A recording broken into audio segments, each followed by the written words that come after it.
Hey, what's up guys, Master here, back to do another video, and I know it's been a long time since I've last done a video. That's because I've been really busy on the next version of 1.2 Plus. In fact, it's no longer referred to as 1.2 Plus. I've been recently calling it R22 because EA, you know, they released 1.03 and all these numbers are just getting confusing. I think you guys will agree with that. Anyways, for all of you who are uninitiated, 1.2, 1.03 are the same damn thing. It's the same thing. Just, I have to make it simplified for you all to understand. So R23 is going to be a really big update. It's going to fix a major issue, and it's going to include some awesome additions to the epic units. The epic units are going to receive some love once again. This is much like how R20 was with the rotating Marv barrel. The Eradicator Hexapod as well received something. I don't quite remember what the Redeemer got. I think the Redeemer got Blue Flame, Purifying Flame. Well, in this update, I'm going to update all 3 epic units.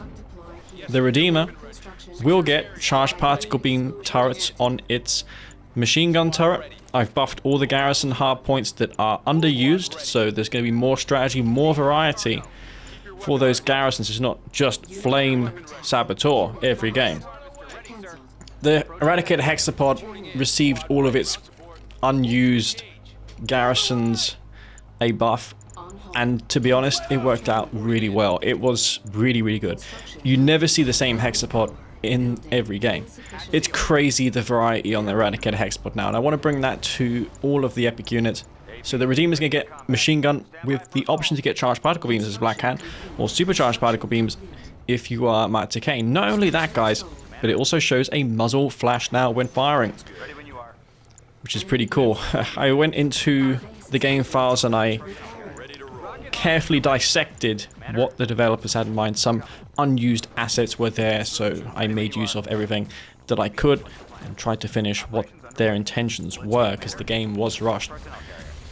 Speaking of, the turrets were supposed to rotate as well. Now the turrets have pitch and yaw, so they do rotate to face the enemy, and it's just going to have a more polished look, the Redeemer. If you go into the patch notes, you're going to be able to find more of those changes related to the Redeemer. It does not end there. Going on to the next change, we have the Marv, and in the case of the Marv will get AP ammo. I know this has been a hot requested feature. People have been wanting this for a long time, and it is here. And it not only is here, but the turrets, just like the Redeemer, have a muzzle flash on them, and they also shoot in an interleaved pattern. So they go from one turret, one turret shoots and another turret shoots. It's going to shoot in an alternating fashion, and that is more realistic. Before, it was only shoot from one singular turret because the game has a bug with the tracers. The way that the game renders the tracers, that code is bugged. So I had to implement it via a secondary weapon, and the game basically switches between primary and secondary weapon on, well, on every update, which is like 0.066 seconds. That's how often the game updates, or it's 0.003. I think it's 0.66, so yeah. The Marv is going to be looking cool. It's going to receive a 35% increase in damage as a result of that AP ammo upgrade, and it's not going to be OP. It's not going to be OP. The grenade turret launcher also rotates to face the enemy for the first time. That was not, well, it was a problem. Leaf, you may be wondering what is going on in this game. Well, I'm going for triple refinery at the moment. I just wanted to showcase some changes in R22, R23. Man, I'm even getting confused with my own nomenclature. I'm going for mass zone radar. I went for a triple refinery on this expansion field. And before I forget, the Eradicator Hexapod is going to get a scalable mastermind garrison. So if you put more than one mastermind in the Hexapod, it's going to get a quicker cooldown on that support power. It is pretty difficult, these changes. It was very difficult to implement. Nobody has done this in the manner that I have in the past. A plethora of other changes need mentioning, but yeah, I don't have enough time in this particular video here, so I'm going for 5 barracks, zone raider, and a commando absolutely crazy stuff, and I knew I had time to talk until this point. This is why I specifically chose this replay, because this is where the game really starts, guys. I've got 5 barracks. I'm going for those zone raiders. You can see I'm pumping them out. There's a commando out as well. I'm building the commando to kill the buzzer swarm support power predominantly. I'm also researching the upgrades to my zone raiders. I need the power packs upgrade. That is essential. I once had a game versus someone, I forgot to get it, and I couldn't believe just how fast those zone raiders died. It's more than 100% increase to the health, so yeah, not getting it is a big deal. Plus, in this community patch, the delay before the zone troopers or zone raiders start healing themselves after combat is significantly reduced, and so it should be. Plus, they heal faster. It's an elite infantry. It shouldn't be only strictly good in garrisons. That was something I disagreed with. Buzzer Swarm gets used, and as mentioned, that commando is there to deal with that Buzzer Swarm support power, and he wasn't able to kill any of those zone raiders. Sometimes that can one-shot all of your zone raiders if you're not paying attention, because zone raiders don't have that hit scan damage that the zone trooper does. They have to fire those Zocom grenade projectiles, which are pretty slow in comparison and can miss. Some rifles in there as well. They don't have the Tiber and field suits, but they're going to be good against these buzzer high buzzers. They're pretty expendable.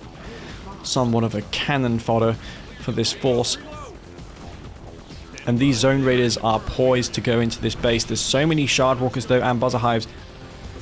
That commando is just milking those ravagers coming out. He's building ravagers, which is the perfect counter to zone raiders, but unfortunately for him, the zone raiders are accompanied with anti-infantry as well, and now here comes the support powers that Skrin are infamous for.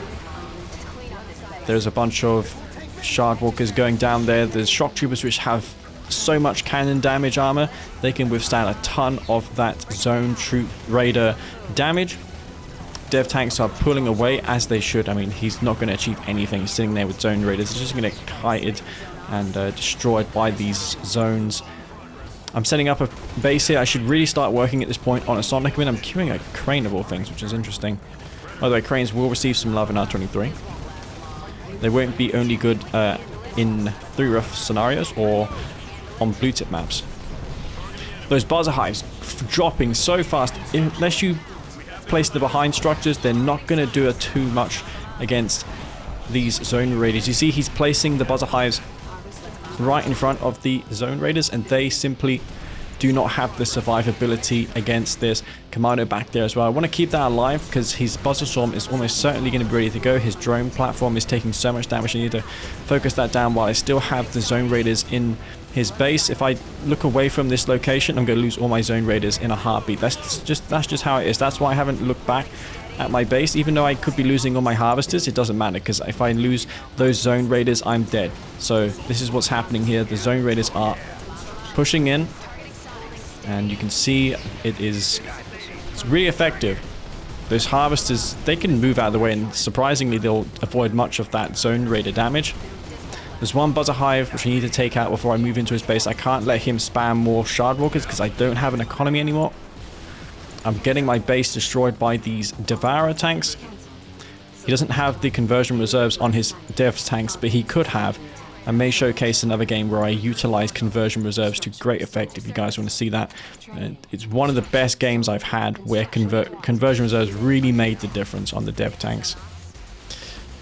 Yeah, here comes the last engagement here against these shard walkers and the buzzer swarm. Once again, the commando taking out 6 of those buzzers instantaneously. He either has to buzzer swarm the commando, which he did there, and still risk losing all the buzzers, or buzzer swarm the zone raiders and lose all of the buzzers and not kill any of the zone raiders.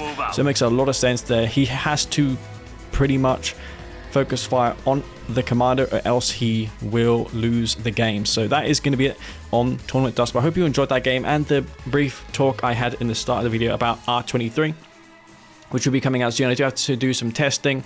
I think there's a possibility as well that these syncs against AI have been fixed.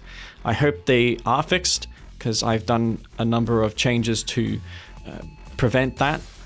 I've revised a lot of the code as well.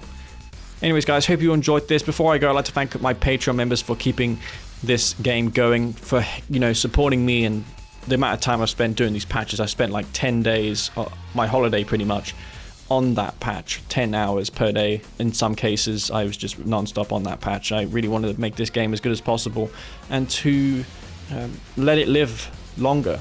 So this is it from Master Leaf, and I'll see you all in the next video. Peace out.